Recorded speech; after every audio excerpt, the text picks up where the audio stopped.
Welcome once again to North Central Cinema. I'm your host, Joseph W. Smith III. Call me Joe, please. Cinema lost a good friend last month. His name was Brett S. Harrison. He was a local guy who grew up around here and went to high school here. Although at the time that he passed away at age 62 in May, he was living in Philadelphia.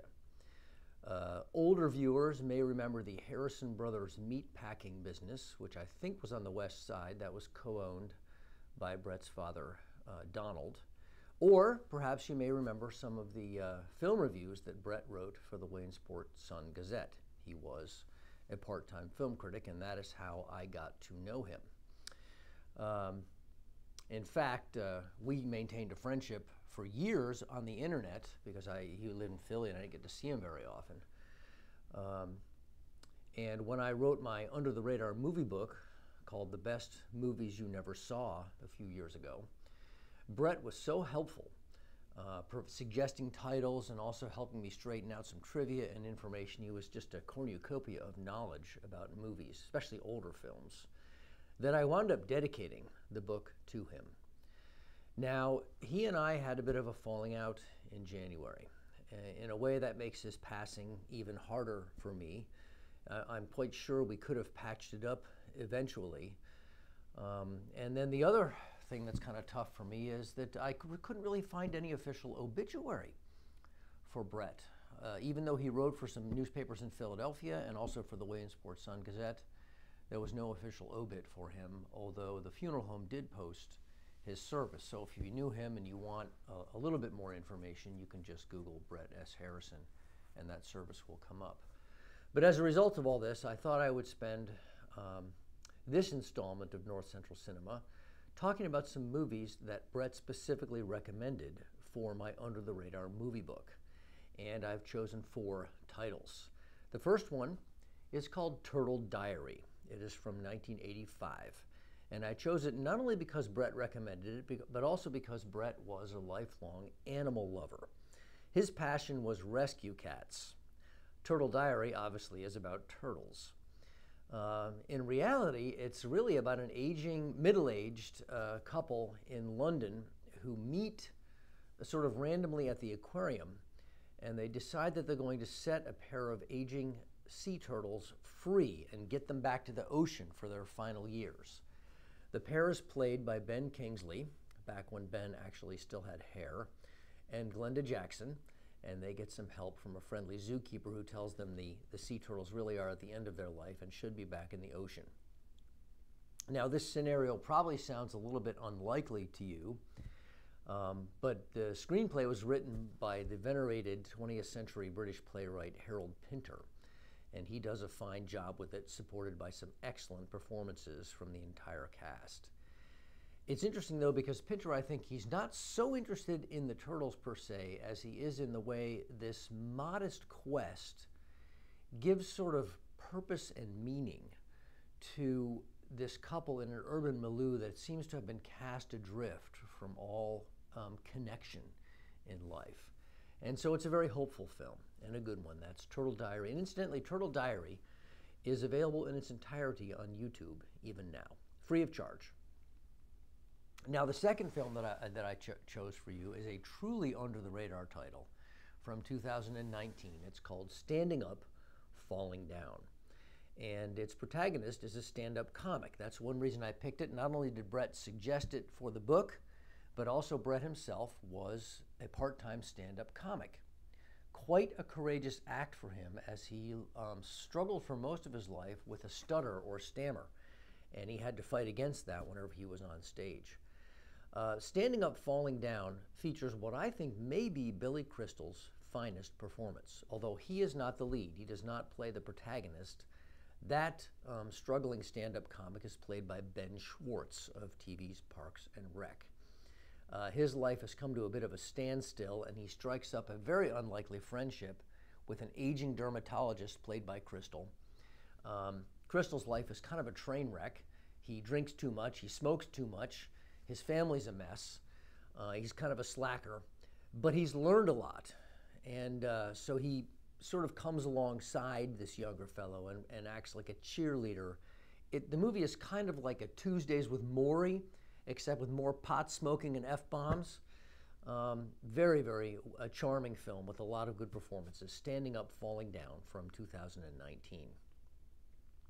The third film, probably my favorite of the 19 or 20 that Brett recommended for my book, is called The Best Man. It's a political drama made in 1964. Now, the phrase political drama probably sounds a little dry and boring, but the script for The Best Man, which, by the way, takes its title from the famous saying about who should win, was written by the novelist Gore Vidal, and it is a crackerjack piece of writing by him. It focuses on a presidential primary between a sort of flawed intellectual, played by Henry Fonda, and this go-getter younger man, played by Cliff Robertson. He styles himself as a sort of common man, but in reality, he's incredibly ambitious, self-serving, and heartless. And the two of them go at it. It's got a slew of wonderful performances in it, a whole bunch of great dialogue, and a very counterintuitive ending. Among the performances, I know Brett would want me to mention the Golden Age veteran Lee Tracy, who made films going back as far as the 30s. The Best Man was his final film, and he's very good in this.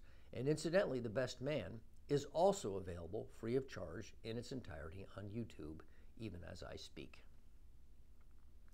Now, the final film that I have for you, and my strongest recommendation, is not one that was actually suggested by Brett, because both of us were already agreed on its unilateral excellence. It is a noir thriller from 1955 called The Night of the Hunter. Robert Mitchum stars. He plays a corrupt Southern preacher named Harry Powell, who famously has love and hate tattooed on his fists. And he goes after a couple of children because he believes that they know where some money is.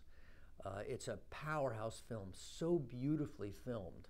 It's scary. It's also a little bit funny. It's filmed in a sort of fairy tale fashion. Almost, there's really no film like it.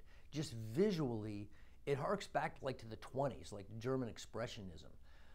It was directed by the legendary British actor Charles Laughton. This was his only directorial effort. The kids, he handled them so beautifully that the Criterion DVD actually has enormous footage of him working with the kids. What Laughton did on the film was, whenever he was working with the kids, he just let the cameras run all the time. So there's hundreds of hours of footage, at least dozens of hours of footage, of him working with the kids, and their performances are excellent.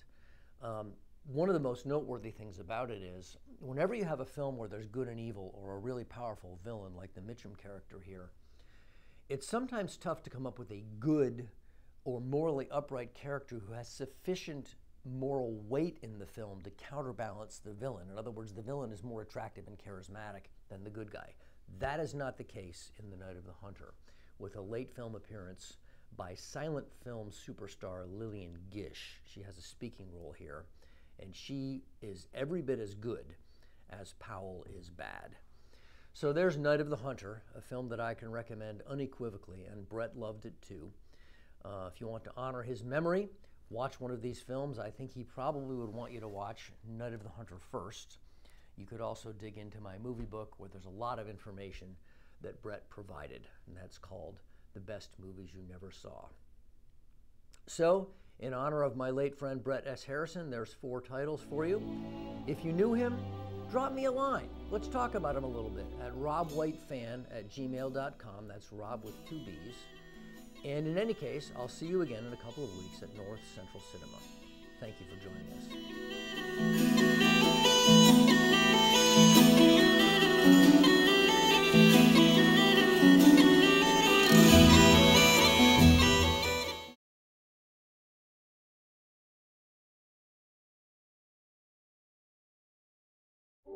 At UPMC, we're pioneering new ways to treat cancer, and we're working to prevent it.